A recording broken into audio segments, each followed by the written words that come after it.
Till December 2024, there was a $10 million bounty on his head. Now, Ahmad al Sharaa is shaking hands with the US President as Syria's interim president on his first foreign trip since taking power. It was at the request of the Crown Prince of Saudi Arabia that President Trump met with Ahmad al Sharaa. He followed that up with a big announcement. We will be dropping all of the sanctions on Syria, which I think really is going to be a good thing. That's a really big deal. Some of these sanctions have been in place for 47 years and have completely crippled life in the war-torn nation. And the US decision is a big boost to al Sharaa. President Trump also said the US was considering normalizing ties with Damascus. Donald Trump's visit to West Asia was already quite significant. This meeting with al Sharaa could change the entire fabric of geopolitics in this region. Till last year, Ahmad al Sharaa was known by his nom de guerre, Abu Muhammad al-Jolani. That was when Bashar al-Assad was still in power and al-Jolani was a rebel leader. It's Jolani's background that further underlines why Trump's meeting is historic. Till 2016, Jolani was very much a part of terrorist group Al-Qaeda. He held various posts and worked with Al-Qaeda chief Ayman al-Zawahiri. He has spent 5 years in a US prison in Iraq. When ISIS or the Islamic State started its brutal reign of terror, al-Jolani was close to its leader, Abu Bakr al-Baghdadi. Jolani was a UN proscribed and US designated terrorist.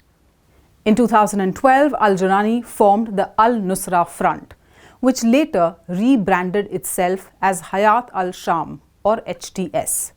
HTS was the rebel group that continued to fight against Assad's forces through a decade-long civil war in Syria, finally tasting victory that ultimately saw Bashar al-Assad flee from Damascus and seek refuge in Russia. Al Sharaa, who was al-Jolani earlier, had severed ties with Al-Qaeda in 2016, but the $10 million bounty announced by the US was only lifted in December. President Trump has urged the interim Syrian President Ahmad al Sharaa to establish ties with Israel and sign the Abraham Accords, brokered by the US in 2020. Its current signatories include the UAE, Bahrain, and Morocco, which have normalized relations with Israel under these accords. But while Trump is urging al Sharaa to normalize ties with Israel, there are jitters in Jerusalem. Israel views Syria's al Sharaa as a jihadist. Israel opposes lifting sanctions on Syria, something that Trump has announced. Trump's administration is also negotiating with Iran, which is another Israeli adversary, while aiming to add Saudi Arabia to the Abraham Accords. Saudi Arabia, though, has said it will not sign the accords without Palestinian statehood. Trump is skipping Israel on this trip to West Asia, but has asserted that his regional diplomacy efforts are beneficial for Israeli interests. Would lifting of sanctions be a game changer for Syria and its new leader, Ahmad al Sharaa? Or would it be a bigger thorn in the side of Israel?